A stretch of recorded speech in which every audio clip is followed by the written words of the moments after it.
여러분, 인생을 살아가다 보면 한 번쯤 길을 잃어버린 것과 같이 느껴지는 그런 때가 있을 거예요. 이 길이 맞는 것 같은데 마치 안개가 자욱하게 껴서, 안개가 끼면 우리가 1m 앞도 잘 안 보이잖아요. 그렇게 확신이 들지 않을 때가 있어요. 인생에 대해서요. 특히 여러분들과 같은 청소년들은 꿈을 향해서 달려가야 할 때이잖아요. 어떨 때는 그 꿈을 향해서 달려가고 있는 것 같은데, 이게 정말 맞는 건가? 나 잘하고 있는 건가? 막 불안한 마음이 들고 초조한 마음이 들 때도 있단 말이에요. 어떤 친구들은 아예 꿈도 없고 내가 좋아하는 게 뭔지도 확실하게 잘 모르겠어서 더욱더 마음이 뻥 뚫린 것과 같을 거예요. 인생에 정답이라는 것은 없겠지만 그래도 이렇게 사는 게 옳은 거다, 이 길로 가야 된다라는 확신이라도 있으면 좋을 텐데, 그 확신만 바라보면 되잖아요. 그 확신만 바라보고 그 확실한 것에만 집중하면서 살면은 정말 좋겠는데 뭐가 옳은 건지 모르겠단 말이에요. 여러분들은 혹시 이런 고민 안 해보셨나요? 강도사님도 여러분들과 같은 나이에 막 친구들이랑 놀고 어울려서 막 그렇게 즐겁게 정신없이 지낼 때는 잘 모르다가 문득 인생에 대해서 한번 생각해보고 또 내 미래에 대해서 생각해볼 때 이런 고민이 들더라고요. 마음이 되게 공허해져요. 아마 대부분의 청소년들은 이런 고민들 한 번쯤 해봤을 거예요. 그래서 우리 부장 선생님도 인터뷰할 때 말씀하셨지만 요즘 청소년들 눈을 보면은 하나같이 다 생기가 없더라고요. 여러분, 오늘 본문에서도 이렇게 생기 없는 눈을 가지고 터덜터덜 길을 걷고 있는 두 사람이 있었어요. 이 두 사람도 마찬가지로 자신이 믿고 있었던, 인생을 걸고 열심히 살아온 그 한 가지가 있었어요. 이것이 진짜라면은 인생 전부를 걸어도 좋다고 생각하면서 그렇게 살아왔는데 그 모든 게 한순간에 다 무너져 내리고 말았어요. 여러분, 이 두 사람이 붙잡고 있었던 게 무엇이었을까요? 이 두 사람이 그렇게 인생 전부를 다 걸고 살아왔던 한 가지는 뭐였냐면 바로 예수님이었어요. 원래는 이 두 사람은 각자 나름대로의 인생을 살아가고 있었어요. 그런데 어느 순간, 어느 날에 사람이 할 수 없는 기적을 일으키시는 그 예수님을 만나고 나서 모든 인생을 예수님께 다 걸었단 말이에요. 구약 성경에 예언된 메시아가 바로 이 예수님이라는 확신을 가졌던 거예요. 그래서 이 예수님만 굳게 붙잡고 따라다니다 보면은 언젠가는 나도 인생에서 성공하겠지. 언젠가는 나도 이 인생에서 뭔가 한 자리를 차지하겠지. 언젠간 내 이 연약한 인생이, 보잘것없는 인생이 역전할 수 있겠지. 성공하겠지. 이렇게 생각했던 거예요. 그런데 여러분, 그 예수님이 어떻게 되셨죠? 지난주 말씀에서 살펴봤던 것과 같이 예수님이 처형당하셨어요. 십자가에서 말이에요. 이 두 사람이 어땠겠어요? 완전히 허탈하고 뻥 뚫린 것 같겠죠. 인생에서 완전히 인생을 잘 걸어가고 있었다고 생각했는데 완전히 길을 잃은 것만 같았을 거예요. 이 두 사람은 예수님이 십자가에서 죽으신 이후에도 3일이나 예루살렘에서 기다렸어요. 혹시나 기적처럼 또 무슨 일이 일어나지 않을까? 그러나 어떤 여인들로부터 들려오는 소식은 예수님의 무덤이 막 비어있다, 예수님이 다시 살아나셨다 하는 믿지 못할 이상한 소리만 막 들려왔던 거예요. 그 믿을 수 없는 이야기 앞에서 이 두 사람은 더 이상 예루살렘에 있어봤자 소용없겠구나, 그걸 알고서는 그곳을 떠나왔어요.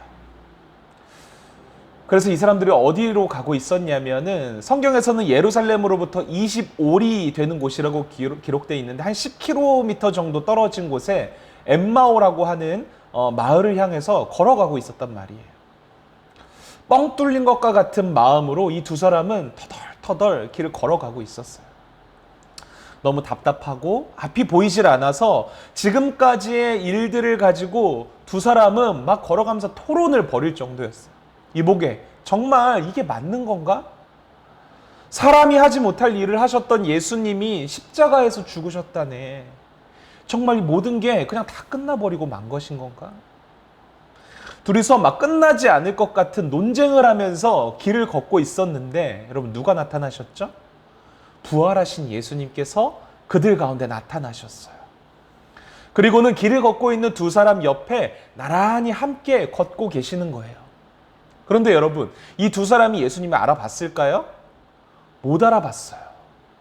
성경에는 그들의 눈이 어두워져서 가리워져서 예수님을 알아보지 못했다라고 기록하고 있어요.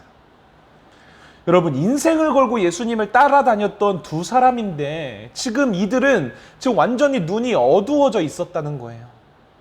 예수님이 십자가에서 죽으신 이후로부터 모든 소망이 다 사라져서 이들은 진짜 한 치 앞도 분간할 수 없을 정도로 안개와 같은 상태가 되어버렸다는 거죠. 예수님은 그렇게 어두워져 있는 자신을 알아보지 못하는 두 사람을 향해서 넌지시 물어봤어요. 무슨 얘기를 그렇게 심각하게들 하시오? 예수님의 이 질문에 두 사람은 슬픈 얼굴빛을 띄었다고 해요. 슬픈 얼굴빛을 띠면서 그 자리에서 멈춰 섰어요. 그러면서 그 두 사람 중에 한 사람인 글로바라고 이름하는 자가 이렇게 대답했어요. 도대체 당신은 예루살렘에 있으면서도 요즘에 일어난 엄청난 일을 혼자만 알지 못하는군요. 예수님이 다시 물었어요. 무슨 일이 있었길래 그러시오?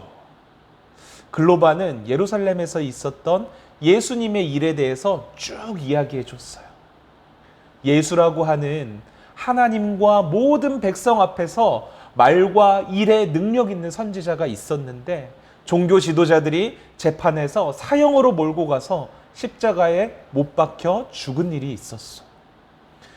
우리는 이 예수라는 사람이 이스라엘을 구원할 메시아라고 믿었었는데 지금은 그가 죽은 지 3일이나 지났다오. 우리 중에 어떤 여자들은 새벽에 무덤에 갔다가 시체도 못 보고 빈 무덤만을 보고 또 예수가 살아났다는 말을 하는 천사만 보고 왔다는데 믿을 수가 있어야죠. 이 모든 이야기를 다 들은 예수님이 두 사람을 향해서 뭐라고 말했는 줄 알아요? 이렇게 말했어요. 이 미련하고 말씀을 못 믿는 답답한 사람들이요. 미련하고 말씀을 못 믿는 답답한 사람들이요. 여러분, 지금 예수님 앞에 있는 이 두 사람은 어떤 상태라고 했죠? 눈이 어두워져서 부활하신 예수님을 알아보지 못하는 그런 상태예요. 예수님이 전혀 다른 모습으로 완전히 살아생전에 십자가에서 죽으시기 전과는 전혀 다른 모습으로 부활하셔서 못 알아본 걸까요? 그렇지 않아요. 여러분, 빈 무덤 앞에 나타나신 예수님을 여인들은 알아봤잖아요. 한순간에 알아봤잖아요. 무엇 때문에 이 두 사람은 유독 예수님을 알아보지 못한 것일까요? 믿음이 없었기 때문이에요. 믿음이. 눈이 어두워졌다라는 이 본문의 표현은요, 영적으로 믿음의 눈으로 예수님을 보지 않고 있다는 것을 의미하는 거예요. 여러분, 이미 이 두 사람은 예수님의 빈 무덤과 또 천사의 소식을 듣고 또 부활하신 예수님을 만난 여인의 이야기들을 전해 들어서 알고 있었어요. 시체도 온데간데 없이 사라졌다는 것을 베드로와 요한에게서도 들어서 알고 있었어요. 그런데 그런 일들이 예수님이 부활하셨다라는 그 현실로서 팩트로 믿어지지 않았던 거예요. 실제로 이 당시에도 예수님의 빈 무덤과 또 시체가 없어졌다라는 이 현실을 어떻게 받아들이는 사람이 있었냐면 제자들이 가져갔다. 이런 유언비어가 떠돌기도 했어요. 실제로. 종교 지도자들은 막 사람들한테 돈을 줘가면서 예수님이 부활하신 사실에 대해서 막 덮으려고 이상한 소문을 막 퍼뜨리기도 했었다는 거예요. 부활의 증거들과 또 부활의 증인이 존재하는데도 불구하고 대부분의 사람들은 이 사실을 믿지 못했어요. 심지어 오늘 이 두 사람은 예수님께 인생을 바치고 평생을 따라다닌 제자들이었단 말이에요. 믿어지지가 않았어요. 그래서 이들은 이에 절망감을 느끼며 인생의 방향을 잃어버린 채 터덜터덜 걷고 있었던 거예요. 여러분, 혹시 우리도, 저와 여러분들도 이 두 제자들과 같지는 않나요? 예수님이 십자가에서 죽으시고 부활하셨다라는 사실을, 이야기를 듣기는 했고 머리로는 알고는 있는데 이 마음으로 믿어지지가 않아요. 아니, 믿는다고는 생각은 했었는데 정작 우리 삶을 보면 확신이 없는 것처럼 살아갈 때가 너무나도 많이 있다는 거예요. 여러분, 예수님의 부활을 믿는 사람들은요, 절대로 인생의 방향을 잃어버리지 않아요. 우리가 맨날 찬양으로 막 허구한 날 막 이렇게 고백하잖아요. 주님만이 우리의 소망이십니다. 주님만이 우리의 전부이십니다. 라는 이 말이 그냥 땅에 떨어지는 말이 아니라 우리의 삶으로 사라지는 그런 말이 되어야 한다는 거죠. 주님의 부활을 진짜 믿는 사람들은요. 여러분, 예수님이 부활하셨다라는 것은요, 우리가 이미 지난주 말씀을 통해서 배웠지만 예수님이 부활하셨다라는 게 단순히 그냥 죽었다가 살아났다 이게 아니라 예수님이 이 죄악된 세상을 이기시고 승리하셨고 이 세상을 지금도 다스리시는 분이시다라는 것을 의미해요. 지금 당장 우리 눈에는 뭐가 이 세상을 지배하는 것 같아요? 이런 말도 있죠. 물질 만능주의. 돈이 이 세상을 지배하는 것 같이 보여요. 힘 있는 사람이 이 세상을 지배하는 것처럼 보여요. 명예가 지배하는 것 같이 보여요. 그렇지 않다라는 거예요. 부활은요, 예수님만이 온 세상을 다스리시고 통치하시는 승리하신 왕이다. 이것을 말하고 있는 거예요. 세상 사람들은 이 사실, 이 예수님이 부활하신 사실을 믿지 않기 때문에 여러분, 인생을 어디다 걸어요? 돈에 걸어요. 힘을 가지려고 하고요. 인기를 얻으려고 하고 명예를 얻으려고 해요. 이런 것들만을 위해서 인생을 살아가요. 이게 전부인 것처럼 말하고 이런 걸 가지고 돈이나 명예나 막 권력을 가지고 있느냐 없느냐에 따라서 인생이 성공했다느니 실패했다느니 그렇게 판단하며 살아가요. 그러나 여러분, 그렇지 않다는 거예요. 예수님의 부활 사건으로 우리는 분명히 알 수 있어요. 돈도 권력도 명예도, 아니 그보다 더한 이 세상에서 가장 영향력을 발휘하는 뭐예요? 죽음이라고 할지라도 예수님 앞에서는 다 아무것도 아니었어요. 예수님은 그 죽음까지도 이기시고 이 세상을 이기시고 온 만물을 다스리는 왕으로 존재하시는 분이라는 거예요. 여러분, 인생은 이런 분께 거는 거예요. 지금 당장은 좋은 대학에 들어가고 좋은 직장 얻어서 돈 많이 버는 게 최고인 것 같지만 여러분, 그렇지 않아요. 결국 여러분, 그렇게 돈 많이 벌어서 할 수 있는 건 고작 세상에서 조금 편하게 살 뿐이에요. 그렇게 살아서 왕 되신 예수님을 놓친다면 결국 그 인생은 실패한 인생일 뿐이라는 거예요.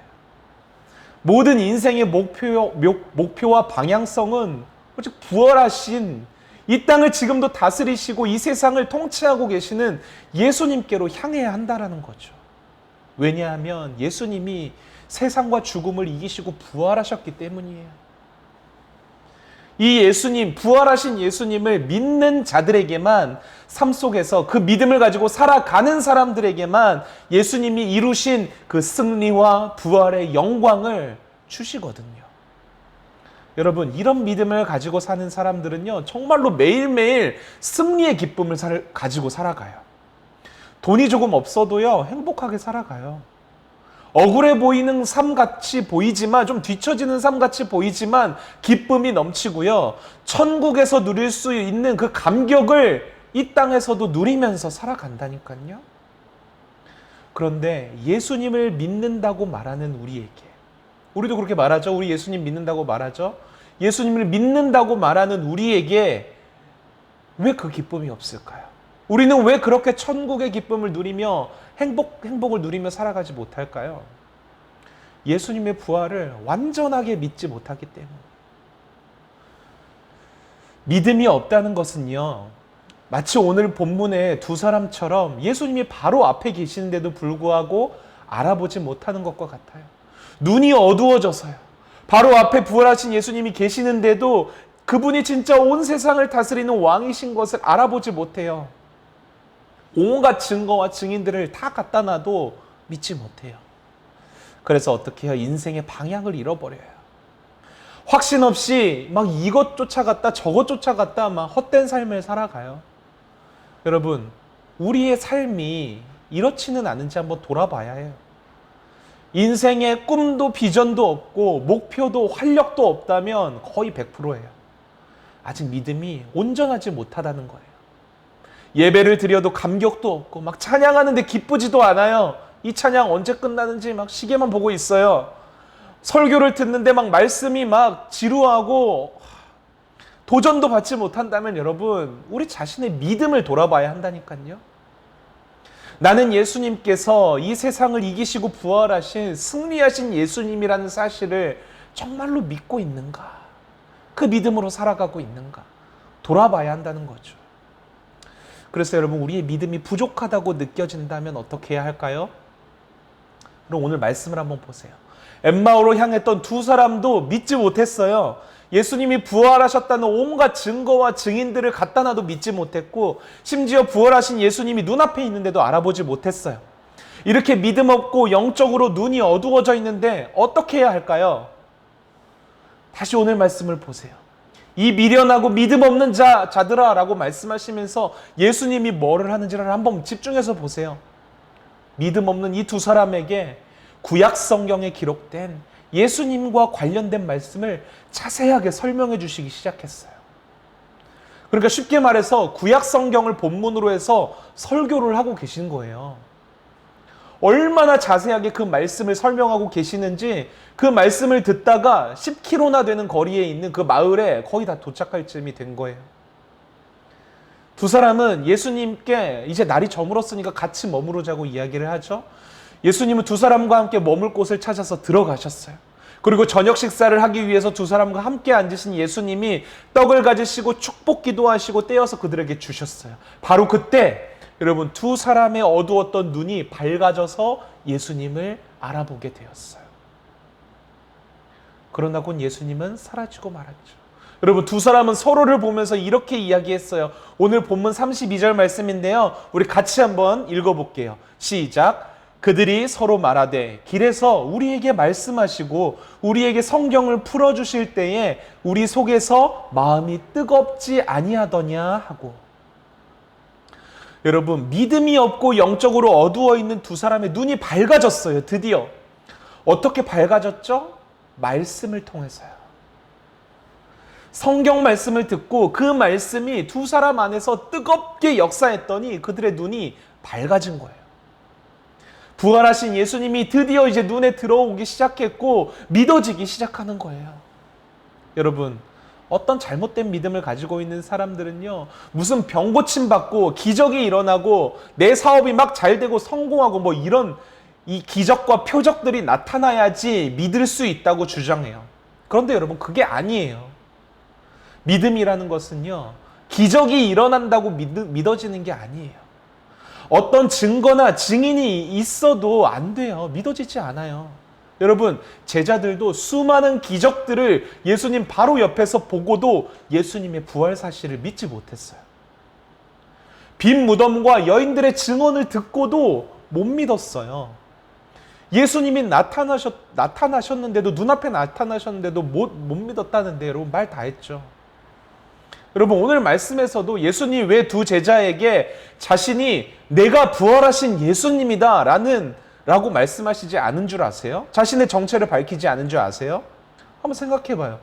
부활을 믿지 못하는 두 사람에게, 예수님도 알아보지 못하는 두 사람에게 내가 부활하신 예수다, 내가 부활한 예수다, 이게 밝히면 되잖아요. 예수님의 능력이라면 얼마든지 두 사람의 어두운 눈을 밝힐 수 있을 거예요. 그런데 여러분, 예수님은 그렇게 하지 않으셨어요. 어두워진 믿음 없는 이 두 사람에게 예수님은 어떤 방법을 사용하셨어요? 성경 말씀을 풀어서 설명해 주셨어요. 여러분, 우리가 믿는 기독교는 그래서 말씀의 종교라고 하는 거예요. 이 말씀이, 성경 말씀이 변하지 않는 진리이고, 이 말씀을 통해서 하나님이 우리에게 믿음을 주시고, 이 말씀을 통해서 하나님의 놀라운 역사가 일어나기 때문에 우리는 이 성경 말씀을 죽을 때까지 손에서 놓아서는 안 된다는 거예요. 영적으로 어두워진 이 두 사람이 성경 말씀을 들을 때에 마음이 뜨거워졌다라고 기록하고 있어요. 원문을 보면 마치 불에 타는 것과 같이 느껴졌다라고 해요. 진리의 말씀을 듣고 깨달으면서 마음이 완전히 새롭게 되어졌다는 거죠. 예수님의 부활이 믿어져요. 예수님이 진짜 죽음을 이기시고 이 세상도 이기셔서 모든 만물을 다스리는 진정한 왕이다라는 사실이 막 받아들여져요.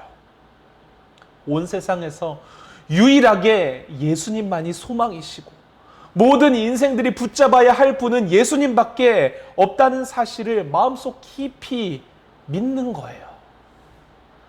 말씀을 통해서 부활하신 예수님을 온전히 믿게 되면, 이렇게 믿게 되면 여러분 어떻게 되는 줄 알아요? 오늘 본문에서 눈이 밝아진 두 사람이 뭐를 하는지 한번 보세요. 우리 다시 한번 33절부터 35절까지 같이 한번 읽어볼게요. 시작. 곧 그때로 일어나 예루살렘에 돌아가 보니 11 제자 및 그들과 함께 한 자들이 모여 있어 말하기를 주께서 과연 살아나시고 시몬에게 보이셨다 하는지라. 두 사람도 길에서 된 일과 예수께서 떡을 떼심으로 자기들에게 알려지신 것을 말하더라. 여러분, 이 본문을 보니까 뭐라고 해요? 곧 그때로라고 해요. 곧 그때로. 그러니까 이 두 사람이 영적으로 눈이 떠지고 예수님을 온전히 믿게 되는 그 순간에 뭐 다른 거 생각할 것도 없다는 거예요.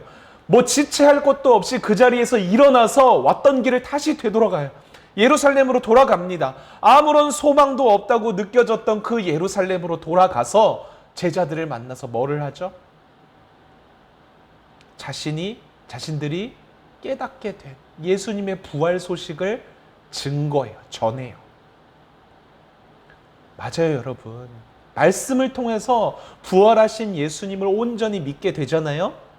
그러면 다른 건 중요치 않아요. 이 부활하신 예수님을 사람들에게 전하는 것, 증거하는 게 삶에 있어서 가장 중요한 일이 되는 거예요. 여러분, 예수님을 진정으로 믿는 사람의 삶이 어떤 삶인지 알겠어요? 이해하겠어요? 삶으로서 부활하신 주님을 드러내는 삶을 살아가는 거예요.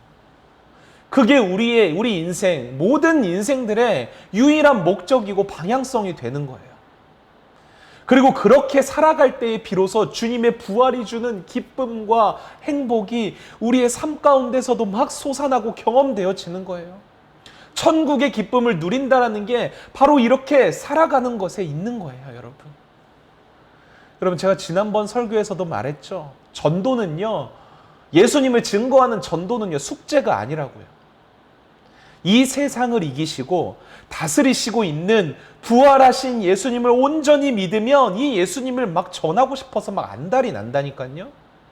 전하지 말라고 해도 막 전해요. 아니 막 굳이 말로써 막 예수 믿으세요, 예수 믿어야지 천국 가요, 이렇게 말하지 않는다고 할지라도요, 부활하신 예수님을 온전히 믿는 사람들의 그냥 삶만 봐도요, 어떻게 살아가는가만 봐도요, 정말 부활하신 예수님이 드러나요. 정말 저 사람은 가난한데도 저렇게 어떻게 행복하게 살 수가 있지? 정말 저 사람은 뭐 때문에 저렇게 기뻐하면서 살아가는 거지? 어떻게 저렇게 눈에서 빛이 나고 삶에 활력이 넘칠까? 믿지 않는 사람들이 그 믿는 사람의 삶을 보면서 막 궁금증이 생겨요. 도대체 저 사람들이 믿는 게 뭘까? 삶 자체가 부활하신 주님을 드러내는 삶을 살아내는 거예요. 이게 바로 부활의 주님을 믿는 믿음이고 믿음으로 살아가는 그리스도인의 인생이에요. 여러분, 어떻게 주님의 부활을 온전히 믿을 수 있다고요? 어떻게요? 말씀을 통해서요, 말씀. 다른 증거들이나 증인들이나 어떤 기적도 필요하지 않아요. 오직 말씀을 통해서 우리는 부활하신 주님을 볼 수 있어요. 지금 여러분들의 인생이 혹시나 길을 잃은 것 같나요? 꿈도 없고 왜 살아가야 하는지도 모르겠고 뭘 좋아하는지도 모르겠고 무엇을 위해서 살아가야 하는지도 모르겠나요? 말씀 앞에 엎드리세요, 여러분. 막 세상 사람들처럼 돈에 쫓아다니고 명예와 권력과 같이 헛된 것 쫓아다니느라 인생 허비하지 말고요. 하나님의 말씀 좀 꼭 붙들고 그 말씀 안에서 예수님의 십자가와 부활 사건이 그 사건이 도대체 나랑 무슨 관계가 있는지 깊이 생각해 보고 그 말씀을 깊이 묵상해 보세요. 그러면서 여러분 기도해야 돼요. 이 말씀, 주님 이 말씀을 내가 좀 깨닫게 해주세요. 영적으로 어두워져 있는 내 눈을 좀 뜨이게 해주세요. 말씀을 통해서 믿음을 가질 수 있게 해주세요. 여러분 이렇게 기도하는 자들에게 오늘 주님께서 하셨던 것처럼 진리를 깨닫는 역사가 여러분들에게도 임하게 될 거예요. 여러분 이 진리의 말씀을 소유한 사람들은요 절대로 이 세상에서 실패하지 않아요. 하나님이 귀하게 쓰시거든요.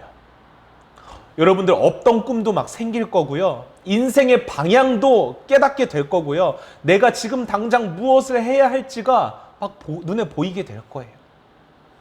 여러분들이 그런 꿈과 비전을 가진 좀 청소년들이 되었으면 좋겠어요. 막 흐리멍텅한 채로 막 힘 빠진 채로 있지 말고요.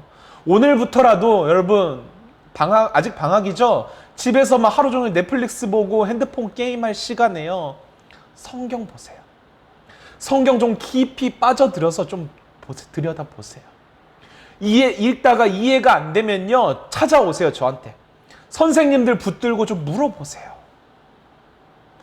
여러분들이 이 청소년 정말 귀한 시기에 말씀과 좀 씨름하는 시간이 많았으면 좋겠어요. 여러분들이 말씀과 씨름하는 시간만큼 여러분들의 인생이 변할 거예요.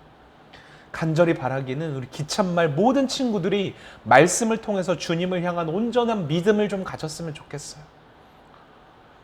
이 시간 오늘 들은 말씀을 묵상하면서 여러분 좀 찬양하면서 함께 나아갔으면 좋겠는데요. 전능하신 나의 주 하나님이라는 찬양이 여러분들 다 알고 있죠? 이 찬양의 가사를 보면요. 후렴 가사에 이렇게 선포하고 있는데요. 주의 말씀 의지하여서 깊은 곳에 금을 던져 오늘 그가 놀라운 일을 일으키시는 것을 보라. 주의 말씀 의지하여 믿음으로 그물을 던져서 믿는 자에게 능치 못함 없으신 하나님을 바라본다. 여러분 이 찬양의 가사처럼 말씀을 의지하여서 믿음으로 나아가는 여러분들에게 놀라운 일을 일으키실 거예요. 그 주님을 기대하는 마음으로 우리 시간 함께 찬양하면서 나아갔으면 좋겠어요. 여러분들의 좀 믿음의 결단으로 좀 찬양의 가사를 깊이 묵상하면서 믿음의 결단으로 주님 앞에 찬양하며 나아가도록 하겠습니다.